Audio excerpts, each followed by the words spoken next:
Hello students, welcome to Shweta Yadav Tutorials. Please like and subscribe my channel and hit bell icon for more updates.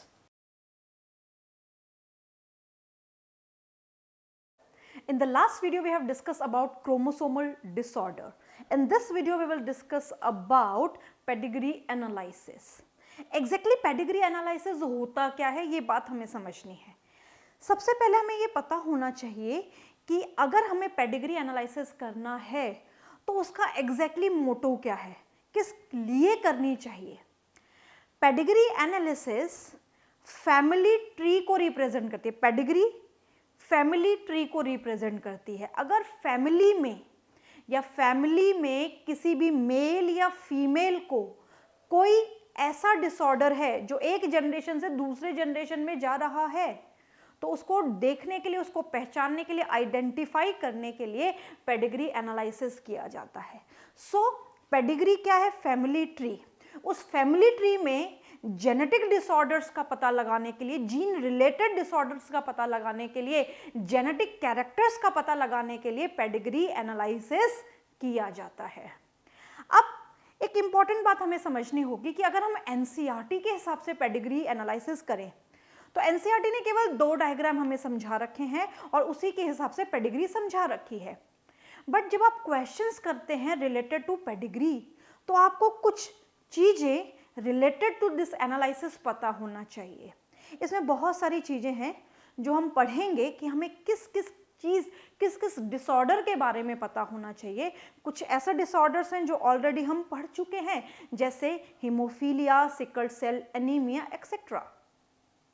इसी तरीके से ये जो disorders हमने पढ़े हैं ये किस कैटेगरी में आते हैं, इनका जीनोटाइप कैसे लिखा जाता है, ये सारी चीज़ हमें समझनी होगी, तो ही हम पेडिग्री रिलेटेड क्वेश्चंस सॉल्व कर पाएंगे. Right. So here pedigree is family tree. Pedigree क्या है? फैमिली ट्री है. It is a record of some genetic characters और डिजीज फॉर 2 और more generation in a family. Genetic characters को record करने के लिए 2 या 2 से ज्यादा जनरेशन में पेडिग्री एनालिसिस किया जाता है, which is represented by some specific symbols. अब पेडिग्री को एनालाइज करने के लिए कुछ विशेष सिंबल्स यूज किए जाते हैं. सिंबल्स रिप्रेजेंट करते हैं कि ये जो पर्टिकुलर इंडिविजुअल है ये नॉर्मल है, इफेक्टेड है, कैरियर है, एग्जैक्टली है क्या. अब कैरियर वर्ड भी हमने यूज किया है. तो कैरियर क्या होता है कि उसका हाफ जो पर्टिकुलर क्रोमोसोम है वो नॉर्मल है और हाफ डिजीज्ड है, दैट इज कैरियर. जैसे हमने हीमोफीलिया और कलर ब्लाइंडनेस में देखा कि फीमेल कैरियर है, फीमेल का एक एक्स क्रोमोसोम नॉर्मल है और एक या तो हीमोफिलिक है या उस पर कलर ब्लाइंडनेस का जीन मौजूद है, that female is carrier female. तो उसी तरीके से हम डिफरेंट कंडीशंस देखेंगे कि कैरियर कौन है, हेटेरोजाइगस से किसे रिप्रेजेंट किया जाता है और डिफरेंट सिंबल्स कौन से हैं जो पेडिग्री को समझने के लिए यूज में लिए जाते हैं. तो यहाँ पे सबसे पहला सिंबल है सर्कल. सर्कल रिप्रेजेंट करता है एक नॉर्मल फीमेल को. सर्कल रिप्रेजेंट करता है एक नॉर्मल फीमेल को. अगर कोई फीमेल फैमिली ट्री में नॉर्मल है तो वो सर्कल से समझाई जाएगी, उसके लिए सर्कल, नॉर्मल सर्कल यूज किया जाएगा. उसी तरीके से अगर मेल को रिप्रेजेंट करना हो, नॉर्मल मेल को रिप्रेजेंट करना हो फैमिली ट्री में, तो वो रिप्रेजेंट किया जाएगा स्क्वायर से. तो circle is for normal female, square is for normal male. अब उसी फैमिली ट्री में कोई डिजीज्ड मेल या फीमेल है, किसी को कोई बीमारी है, तो वो कैसे रिप्रेजेंट किया जाएगा. तो यहाँ पे अगर फीमेल है तो वो सॉलिड सर्कल से रिप्रेजेंट की जाएगी, मतलब सर्कल भरा हुआ है, खाली नहीं है. So this circle represent affected female, diseased female. क्या बोलेंगे इसको? affected female और diseased female. इसको रिप्रेजेंट करने के लिए 2 तरीके से सिंबल्स यूज किए जाते हैं. सर्कल पूरा भरा हुआ like this, पूरा भरा हुआ सर्कल है, या फिर सर्कल में इस तरीके से लाइंस बनी हैं, इसका मतलब this female is affected female. वहीं मेल की अगर हम बात करें तो मेल रिप्रेजेंटेड बाय स्क्वायर, तो this is a solid square represent affected male. तो इसको रिप्रेजेंट करने के लिए भी दो तरीके से रिप्रेजेंटेशन है, कंप्लीट सॉलिड पूरा भरा हुआ है लाइक दिस, ये स्क्वायर पूरी तरीके से सॉलिड है, पूरी तरीके से भरा हुआ है, and it is represented by this also, by these lines, right. So there are the symbols for the normal male and female, for the affected male and the female. Now heterozygous condition, अगर square half filled है, अगर square half filled है या circle half filled है like this, तो इस condition को हम बोलेंगे हेटेरोजाइगस कंडीशन, या इसको हम बोल सकते हैं कैरियर मेल एंड फीमेल। अब कैरियर किस किस डिजीज के लिए हो सकते हैं, या तो सेक्स लिंक्ड के लिए हो सकते हैं या फिर ऑटोसोमल रिसेसिव के लिए हो सकते हैं। तो कैरियर दो ही कंडीशन में होगा, कैरियर होगा ऑटोसोमल रिसेसिव डिसऑर्डर्स में और एक्स लिंक्ड रिसेसिव डिसऑर्डर्स में। अब यहाँ पे अगर मेल और फीमेल दोनों कैरियर हैं तो सेक्स लिंक्ड रिसेसिव डिसऑर्डर या एक्स लिंक्ड रिसेसिव डिसऑर्डर नहीं हो सकता, तो ये क्या होगा, ऑटोसोमल रिसेसिव डिसऑर्डर या डिजीज। तो यहाँ पे आधा भरा हुआ सर्कल या स्क्वायर रिप्रेजेंट करता है carrier for autosomal recessive disorder और डिजीज को। क्लियर? इसको हम हेटेरोजाइगस कंडीशन भी बोलते हैं। जैसे अगर हम बात करें कि कोई ऑटोसोमल रिसेसिव डिसऑर्डर है, फॉर एग्जाम्पल उसका जीनोटाइप इस तरीके से रिप्रेजेंट किया जा रहा है, तो ऑटोसोमल रेसेसिव है, ऑटोसोमल रेसेसिव है, इसका मतलब ये इफेक्टेड हो गया, इसका मतलब ये क्या हो गया, ये इफेक्टेड हो गया। ये दोनों नॉर्मल हो गए, बट उसमें भी ये जो पर्टिकुलर है ये हो गया कैरियर ऑफ द डिजीज। क्या हो गया, ये कैरियर ऑफ द डिजीज। ये मेल भी हो सकता है और फीमेल भी हो सकती है। जैसे ऑटोसोमल रिसेसिव डिसऑर्डर्स में हमने पढ़ा है सिकल सेल एनीमिया, हमने एक और पढ़ा है फिनाइल कीटोन यूरिया, हम आगे भी और डिस्कस करेंगे। तो यहाँ पे ये जो हेटेरोजाइगस कंडीशन है ये होती है कैरियर की condition. Clear?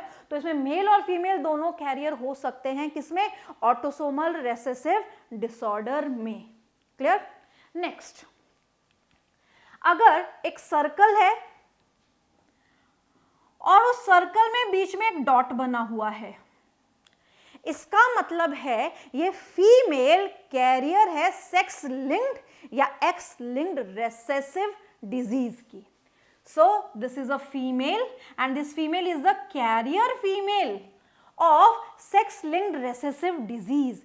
Sex linked recessive disease की कैरियर है। For example haemophilia, for example colour blindness, diabetes. तो कैसा रिप्रेजेंट किया जाएगा, तीन तरीके की फीमेल हमने पढ़ी है, नॉर्मल फीमेल,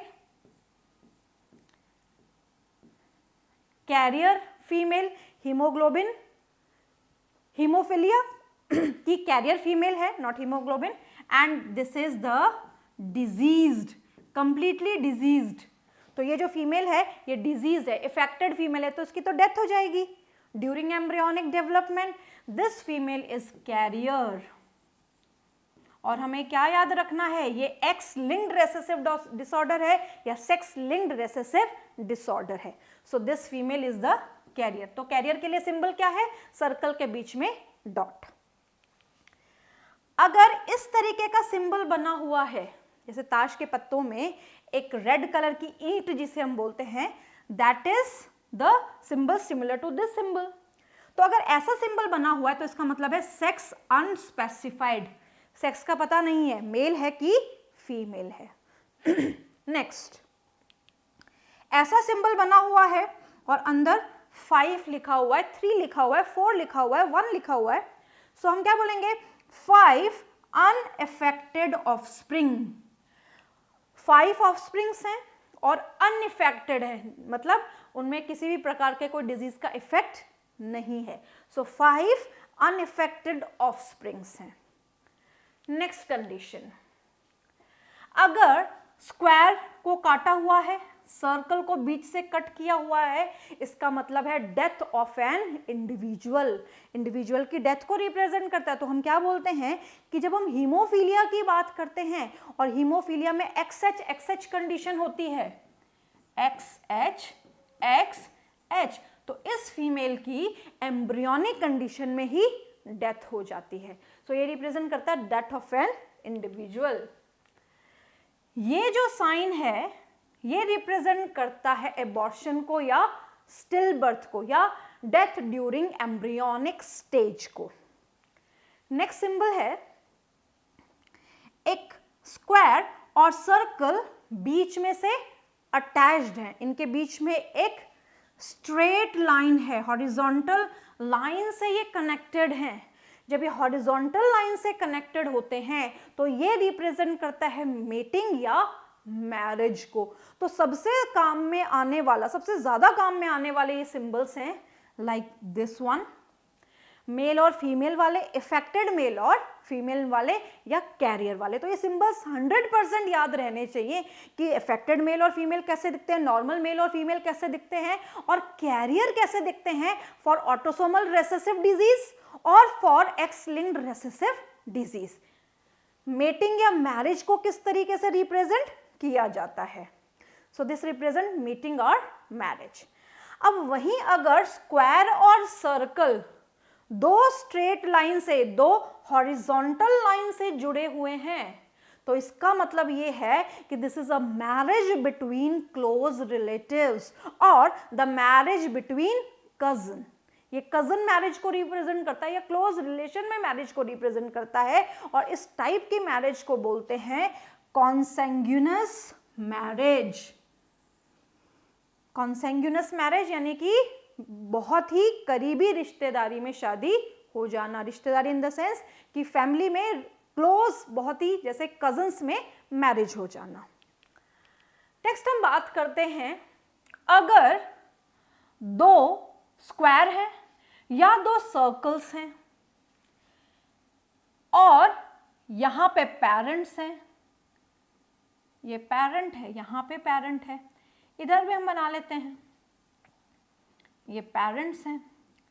अब अगर ये स्क्वायर और ये सर्कल्स ये भी हॉरिजॉन्टल लाइन से अटैच्ड हैं, इसका मतलब ये है कि दे आर ट्विंस और ये एक ही जाइगोट से बने हुए ट्विंस हैं। तो ऐसे ट्विंस को हम बोलते हैं मोनोजाइगोटिक ट्विंस, एक ही जाइगोट से बनने वाले ट्विंस जिनको हम आइडेंटिकल ट्विंस भी बोलते हैं। तो आइडेंटिकल ट्विंस का मतलब ये अपने पेरेंटल जनरेशन के बाद में आएंगे और बाद में आएंगे स्टिल ये जुड़े रहेंगे एक हॉरिजॉन्टल लाइन से, यहां पे भी ये हॉरिजॉन्टल लाइन से जुड़े रहेंगे। तो कहने का मतलब क्या है कि ये जो ट्विन है ये दोनों मेल हैं, दोनों लड़के हैं और ये दोनों फीमेल हैं। तो अगर मोनोजाइगोटिक ट्विंस होंगे तो सेक्स सेम होगा, राइट।